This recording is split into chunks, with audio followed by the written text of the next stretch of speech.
មានសួរបងប្អូនថ្ងៃនេះយើងធ្វើវីដេអូមួយបង្ហាញពីម៉ាស៊ីនដែលបងប្អូនអាចកាប់ទៅលើ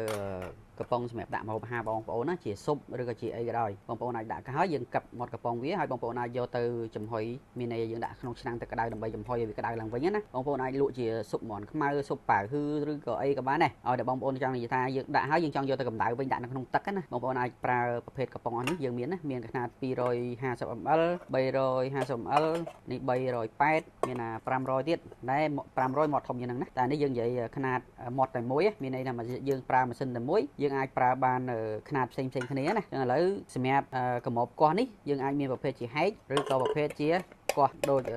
កំប៉ុងផ្លែឈើណាចឹងបងប្អូនអាចរើបានពេលដែលបងប្អូនត្រូវការចឹងអានេះយើងតេស្តຂະຫນាត350ចឹងសម្រាប់ម៉ាស៊ីននេះ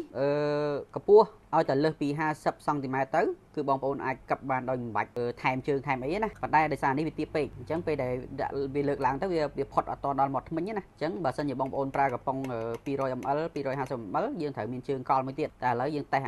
អាដល់អូតូម៉ាទិកណាអញ្ចឹងពេលបងប្អូនដាក់កំប៉ុងយើងដាក់ចូលមកយើងទាញជើងវាឲ្យកាប់ចាក់ដើម្បីឲ្យវាទប់ជើងក្រោមណាអញ្ចឹងបើសិនជាបងប្អូនប្រើតែខ្នាតអាជើងនេះយើងទាញតែម្ដងទេប៉ុន្តែបើសិនជាយើងដូរខ្នាតផ្សេងគ្នាបងប្អូនអាចសេរីជើងនឹងតាមហ្នឹងទៅអញ្ចឹងពេលដែលបងប្អូនដាក់ម្ហូបហើយណាជាទឹកធម្មតាបើសិនជាវាវិលគឺវាខ្ចាយប៉ុន្តែម៉ាស៊ីននេះពេលដែលវាកាប់មាត់កំប៉ុង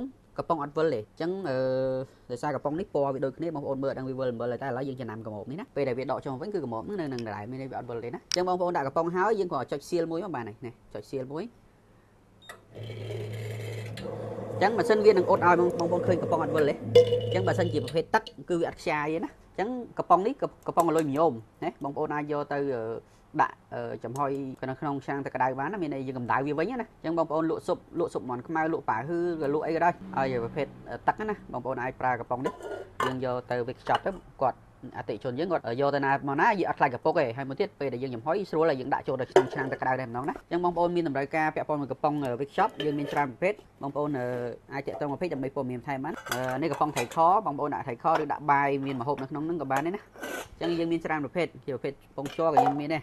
សម្រាប់ម៉ាស៊ីននេះឲ្យតែមាត់យើងនិយាយទៅមាត់90ណាមាត់90ឬមាត់85យើងអាចប្រើម៉ាស៊ីនតែមួយទេកម្ពស់យើងអត់ចោតជាបញ្ហាណាព្រោះបងប្អូនអាច